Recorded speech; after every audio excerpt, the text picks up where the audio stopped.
binigyan mo muli ako ng pagkakataon upang ma-relay ang message mo sa bawat isa sa amin dito. Panginoon, dalangin ko ang iyong gabay, Lord, na sa pangunguna ng iyong banal na Espiritu ay maibigay ko ang mensahe mo na naayon sa iyo. At dalangin ko nga, Panginoon, ang mensahe mo ito ay siyang magiging daan upang mabago kami from glory to glory. Maraming salamat naman. Sa pangalan po ni Jesus at sa kapangyarihan po ng iyong banal na Espiritu, ang lahat ay masasabi na, Amen. Thank you, Lord. Amen. Sabi nga sa bawat mensaheng dinadala ngayon, ay isang reminder ulit. Nadinig na natin to, pero hindi ko alam kung naalala nyo pa. Hindi ko alam kung nagtanim ba sa ating kaisipan, sa ating puso. Ulitin ko ulit at para ma-remind tayo na dahil ang buhay natin ay punong-puno ng challenges, di ba? Ng pagsubok, dahil andito tayo sa mundo na ang sistema ay hindi sistema ng ating Diyos. Kaya maraming oras sa buhay natin na nawawalan tayo ng katiyakan, nawawalan tayo ng pag-asa dahil marami tayong hindi alam sa mga promesa ng ating Panginoon. Alaman natin, pero meron tayong isang dapat na ginagamit natin na so powerful upang maging buhay sa atin yung mga promises na yun ng ating Panginoon. Alam natin na ang buhay natin, hindi ito yung parang smooth sailing. Dumadaan tayo sa bagyo. Hindi yung bagyong kagaya ng dinaranas ng ating mga kapatid, ng ating mga kababayan sa Pilipinas, especially sa Pangasinan ngayon. Patuloy po natin ipag-pray sila at talagang hindi pa humuhupa ang baha. Talagang patuloy pang lumalaki. Yun nga po ang dalangin ng ating mga kapatiran dahil yung lugar ng church kung saan sila nandun ngayon, yung mga bahay nila, ay parang basin. Na kapag ka naalis yung mga, at pag binuksan ng dam, sa kanila ata tutuloy-tuloy at talagang nakakawa. At praise God, binigyan sila ng, hindi nila inalintana yung baha, sila'y sumugod upang maibigay ang mga ayuda na nanggagaling dito sa iglesia.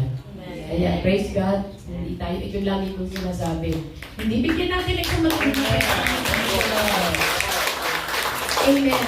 Hindi tayo kalakihan, pero nakita natin yung provision ng Panginoon. Hindi lamang dito umaabot, kundi pati sa Pilipinas, sa Tugaro, sa Calasiao. Kaya tuwang-tuwang mga kapatiran at pinaabot nila sa buong katawan, sa buong iglesia ng Panginoon, ang pasasalamat sa bawat isa. Praise God.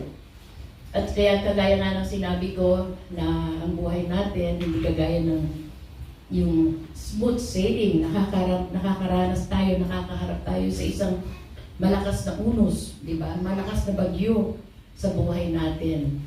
At dito, sa momento, sa mga sitwasyong ito, natetest yung faith natin. Di ba? Nasi-shake yung, minsan, ang saya-saya natin, very peaceful ang buhay natin. Pag dumating itong mga pagsubok sa buhay natin, nayayanig tayo. Ang kapayapaan na naranasan natin, nasi-shake din. At dito nati-challenge yung ating katatagan, ang ating pagtitiis, yung endurance natin. Pag dumadating yan, hindi tayo naapektuhan, di ba? Sino ang hindi naapektuhan dito? At sino yung walang problema dito? Sino ang hindi nakakaharap ng mga challenges sa buhay? Meron po ba? Yan, praise the Lord, very honest church talaga. Alam niyo po, tatanong ko lang, gaano ba kalimit o gaano kadalas na nakahanap tayo sa isang bundok na malaki? Amen. Madalas. Mountains of worry. Mountains of fear. Mountains of problem na akala natin napakalaki na ng bundok na hinaharap natin na imposibleng ma-overcome natin ito. Di ba? Lahat tayo ay nakakaranas nun. Maybe it's a relationship that's broken, job situation that seems hopeless, or health issues na walang, sa tingin natin parang wala ng kasagutan. Na kahit anong mahal ng gamot, hindi magiging sagot sa nararamdaman natin sa ating kalusugan. You are, ito pang masakit, yung mga taong nakapaligid sa atin na patuloy na nagpe-persecute, patuloy na nagbibigay ng mga negative comments para sa atin. Masakit yun, di ba? Actually, karamihan sa atin, even sa mga hindi exempted, marami pa rin mga Kristiyano na ang nangyayari, na ang kanilang seguridad ay pera. Material possession. Pero tanong ko, bakit ang daming milyonaryo? Ang yaman nila, ang dami nilang pera, marami silang ari-arian, marami silang kotse, pero bakit marami pa rin nag-suicide? Yeah, depression. Ang mga anak nila, nagiging lulun sa droga. Di ba? Mayayaman sila. So ang pera, ang material na posesyon ay hindi kasiguraduhan upang maging maganda ang buhay mo, maging stable ka. Ganon din yung pamilya o relasyon. Ito ang pinakamahalaga sa iba. Parang okay na, basta't ang pamilya ko stable, kahit walang pera. Wait. Maniniwala ba kayo doon kahit walang pera? No, kasi kailangan na isang pamilya ang pera. Dahil pag nagugutom na yung mga anak mo, mga asawa mo, wala, magkakagulo na. Ikaw, bakit hindi ganyan? Di ba? Nanaano sila sa pamilya. Pero, paano kapag ka nagkalo-kulo na ang buhay ng isang pamilya? Kasi dito sa mundo, walang kasiguraduhan. Minsan, lumag-boyfriend pa lang sila. Ganda-ganda ng samahan nila. Ang sweet-sweet, hindi sila nag-aaway. Lalo na nung magkaroon ng engagement. Ano ba tawag doon? Engagement. Meron pa isang tawag mas magandang pakinggan. Proposal. Di ba? Parang sa tingin mo, lahat ang nakapaligid sa iyo. Kahit may nakikita kang tao sa harap mo na hindi ka aya-aya sa iyo, parang ang ganda-ganda sa iyo. Di ba? Yun ang parang pinaka-importante sa buhay dahil nag-propose na, wala nang kawala. Hanggang sa pinasal sila. Ang sweet-sweet. Talaga, hindi sila nag-aaway. Nagkaanak. Di lalong naging masaya. Hanggang sa namakad ang buhay nila, masaya sila. Nagkataon na mayroong isang babaeng maganda. Nagpakita din sa lalaki. At saka talagang, yung babae, may gusto din sa lalaki. Talagang, yung bang nabigay niya yung the best din sa lalaki. Kaya, sumakay bilang bahay yung babae, ay lalaki. Ngayon, kilala sila sa subdivision nila, na ang ganda-ganda ng buhay nila, very happy family, ganyan. Alam niyo, minsan na kahit sa magandang subdivision, hindi nawawala yung mga marites Alam niyo, pagka yung mayayaman, akala niyo, hindi, kanya-kanyang buhay sila. No! Pag nagsama-sama sila, gano'n. Ang nangyari, nabalitaan mo ba yun sa kabila?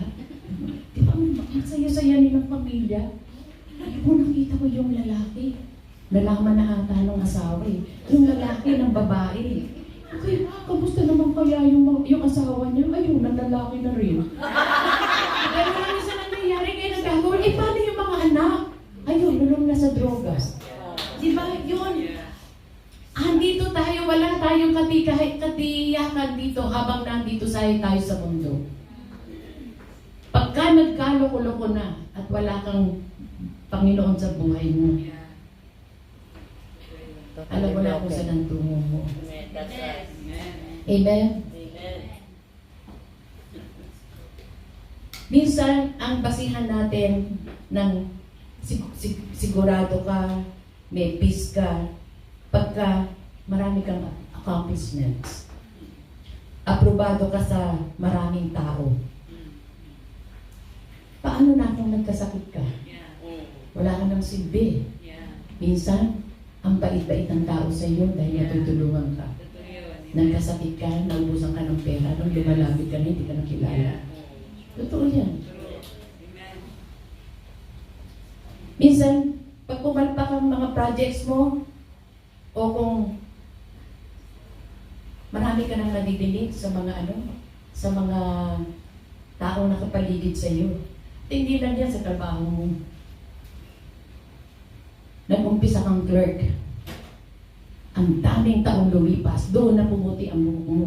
Doon na namulubot ang buhok mo. Clerk ka pa rin. Di ba ang sakit mo? Anong problema yun? Even sa ministry, nagkakaroon tayo ng problema sa ministry. Yung higitan, di ba?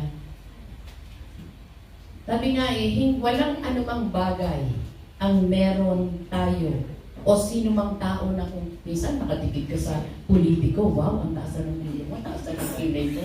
Panghuli ka man sa traffic, meron kang politiko na kinakapitan. Di ba? O anumang achievements ang nagawa nyo, wala dyan ang sapat na makakapitan natin bilang angkla ng buhay natin. Ang title nga pala ng ating topic is the Word of God as our anchor. Maganda yung pinangunahan ko muna para alam mo, diba? Ngayon, sabi nga sa Hebrews 6:19, the hope we have as an anchor of the soul, both sure and steadfast, and which enters the presence behind the veil. Sa Tagalog po, ang pag-asang ito ang siyang matibay at matatag na angkla ng ating buhay.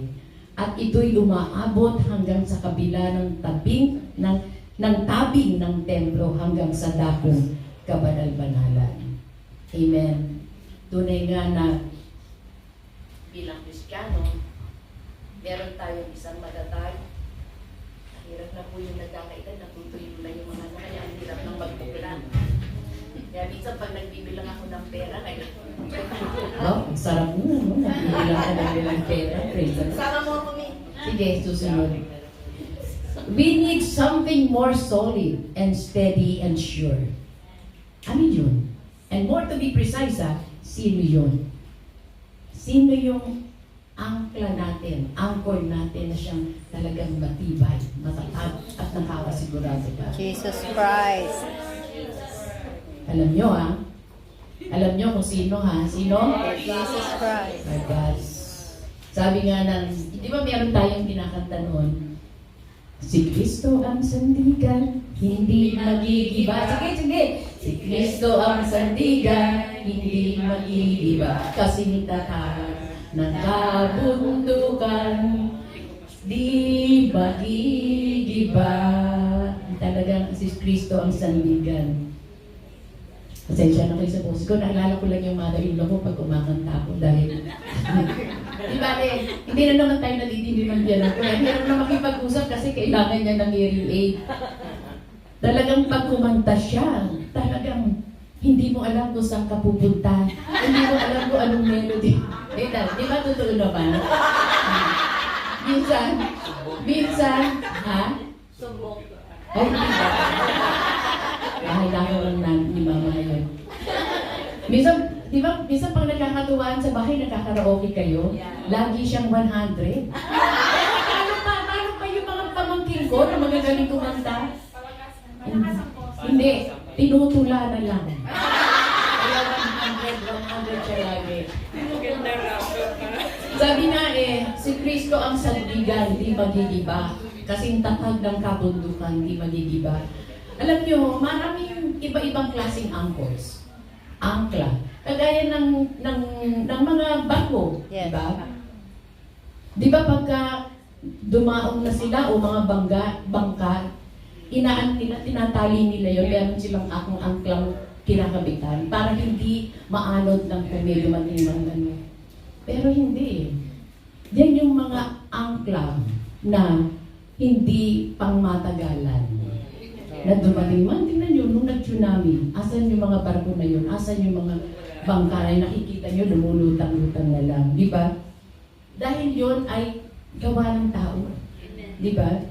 Tulad ng kinanta natin, anumang mga doubts, suffering, sorrow, sinking hopes, temptation, unbelief, trials, and even death, di tayo tuluyang magigiba. In Christ, we are secured firmly in position.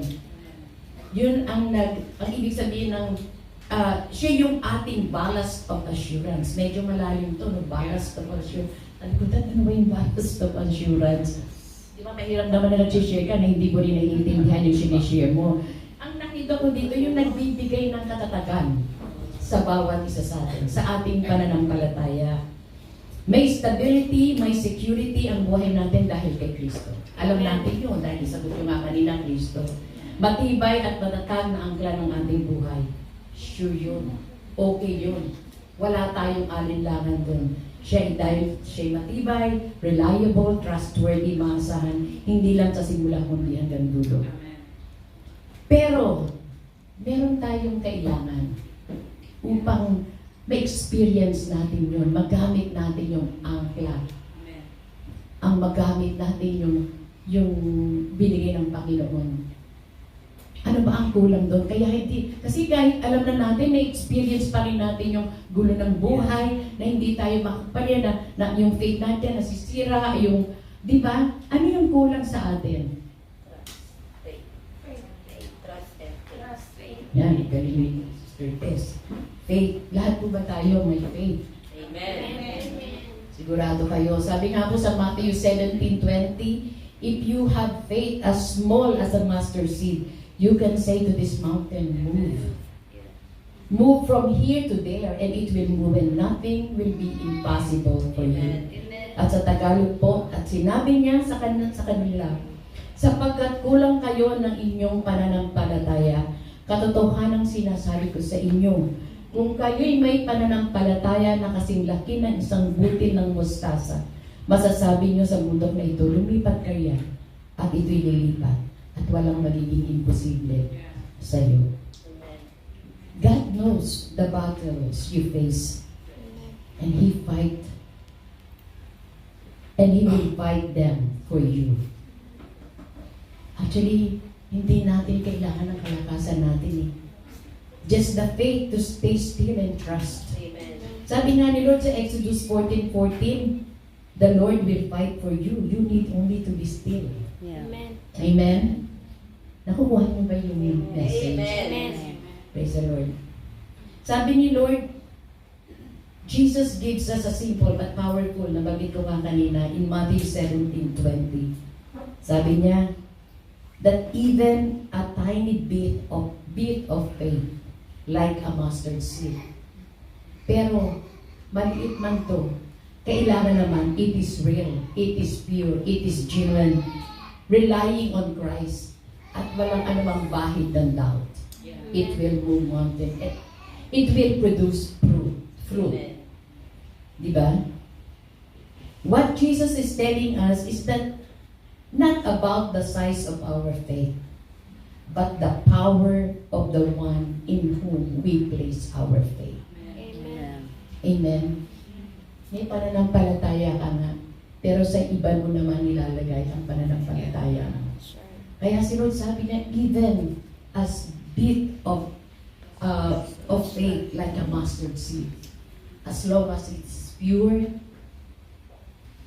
as long as it is genuine, relying on Christ, it will produce fruit and it can move mountain. Amen. A little bit of faith in a big God can accomplish mighty things. Amen. Whatever challenge you face, if you trust Him, He will make a way. Even though the mountains look huge, our God is bigger. Amen. He is bigger than the biggest. Amen. He is mightier than the mightiest. Amen. Now faith is about trusting that God can move them. Trust in His power and watch Him move. Trusting God's plan means believing that He is in control. Amen. Even when we cannot see the whole picture, with faith, nothing is impossible. Amen. Alam niyo po, minsan sa atin, alam na natin to, have faith and trust God. But sometimes, hindi madali para sa atin eh. Kasi tayong tao, likas na sa atin, gusto natin makita kagad yung resulta. Amen? We want to know exactly what's ahead. But faith means believing that God knows the way. We don't have to see the whole journey. Hindi natin dapat makita yung the whole journey. Hayaan na natin si Lord. Pero may kilos naman tayo. Sabi nga kanina, just keep still and the Lord will fight for you. It doesn't mean na still na maupo ka na lang sa isang tabi at hintayin mo na lumabas ang resulta. No! Sabi nga, faith without action is dead. Kaya pagkahabang naghihintay tayo sa Panginoon, patuloy tayo sa pagkilos ng Panginoon sa buhay natin, na kung paano tayong gagamitin sa iglesia, kung saan tayo nilagay, na gagawin natin, kikilos tayo ng mga bagay na mga pinagagawa ng Panginoon sa bawat isa sa atin. We want to know, but faith means believing that God knows the way. We don't have to see the whole journey. We just need to trust Him with the next step. His plan is always good, kahit hindi natin naiintindihan. Kasi tayo, gusto natin lahat iniintindi natin eh. Minsan, may mga bagay na ginagawa ang Panginoon na hindi natin naiintindihan. Pero always remember na kahit hindi natin tindihan, lahat ng plano ng Panginoon ay mabuti. Amen. The Bible says in Corinthians 16:13, be on your guard, stand firm in the faith, be courageous, be strong. Sabi ito ng Panginoon, hindi ito sinuggest ng Panginoon.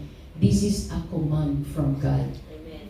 Hindi lang pagkamaganda ang buhay mo, talagang wow, ang dami mong pera, naka-stand firm ka dahil iba yung kasiguruduhan mo, iba yung nagpapatatag sa'yo dahil ito'y material possession lamang. Pero ang sinasabi ng Panginoon dito, anumang sitwasyon ka nandun, anumang bagyo ang dinadaanan mo, be on your guard. Stand firm in the faith. Be courageous. Be strong.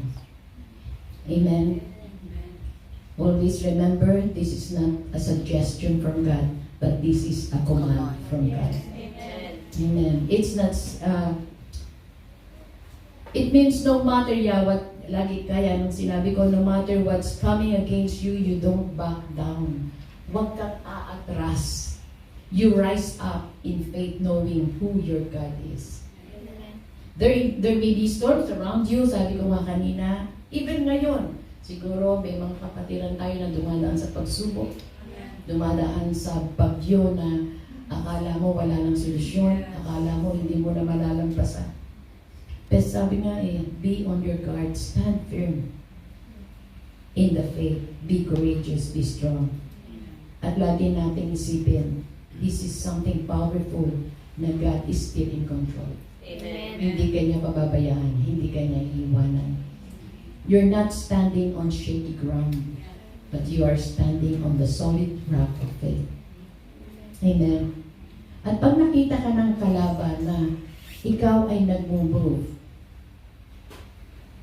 na kasi yung pagiging matapang, it doesn't mean naman na wala kang dinadaanan ng anuman, talagang very peaceful ang buhay mo.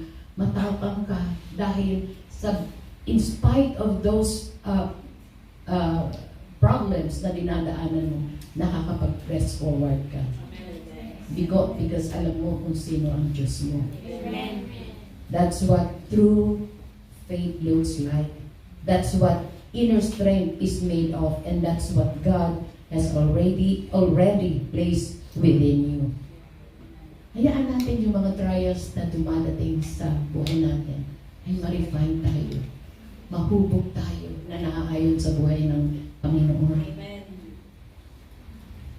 Huwag nating hayaan na yung mga trials na dumadating sa buhay natin ay mag-break tayo, makapagpasira sa ating buhay. Let your setbacks, yung mga balakid, upang tayo magpatuloy, huwag nating hayain na maging daan yun para tayo ay malugmok, kundi magamit yun para tayo mag-grow ng pananampalataya sa ating Diyos. Don't allow fear to cancel your calling. Minsan sa takot natin. Minsan, yung pagtawag sa atin ng Panginoon, nagkakaroon ng problema. At huwag nating hayaan yung mga disappointments sa buhay natin ay gawin tayong bulagin tayo sa mga promises ng ating Panginoon. But let's always remember, ang daming promesa ng Panginoon. And He's so faithful to His promises. But let's not forget na ang bawat promise ng Panginoon ay may condition. Kasi we always quote, oh, the Lord will give the desires of my heart. Oh, the Lord will give everything that I need. Diba? Pero, sabi ni Lord, mag-delight ka muna sa akin before I give you the desires of your heart. Siyempre, pag nag-delight ka kay Lord, ano man ang naging desire mo, maaayon na yun sa pamamaraan ng Panginoon. Amen.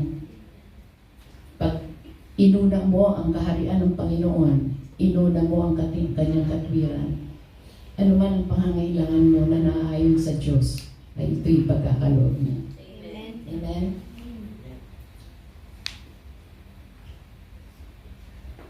Minsan ang tingin natin sa Panginoon ay malayo eh. Hindi, di ba? Sa atin mismo siya. Amen. Hindi niya tayo iniiwanan. At patuloy niyang minomold yung katatagan natin. Na maging matatag tayo lagi. Ano bang sitwasyon na nandun tayo? Establishing a faith that won't crumble, na hindi gumugubo. Stand strong in faith. At ipasa natin to para maka-encourage ng kapwa natin who may need to be reminded that they are never fighting alone. Nakasama natin lagi. Na kasama natin lagi ang Panginoon. Ano man dumating sa buhay natin, we are not alone. Pakiramdam nyo lang dahil kayo mismo ang lumalayo sa ating Panginoon. Pero ang Panginoon andyan lagi. Hindi tayo iniiwanan, hindi tayo pinababayaan. Kasama natin si Kristo, ang matatag, matibay, maaasahan, mapagkakatiwala ang angkla ng ating buhay. Hindi lamang simula ngayon, kundi magpakailanman. To God be the glory. Ama, maraming salamat po sa araw nito, God. Tunay nga, ikaw ang aming matatag, matibay, maaasahan na angkla ng aming buhay. Lord, maraming salamat po. Patuloy kang malwalhati sa bawat buhay namin. Sa iglesia mo ito, ikaw lamang itataas, ikaw lamang ang bibigyan ng kalwalhatian. Maraming salamat po, Ama. Salamat po. In Jesus' name, at sa kapangyarihan ng iyong banal na Espiritu, lahat po kami magsasabi ng Amen! Thank you, Lord Jesus.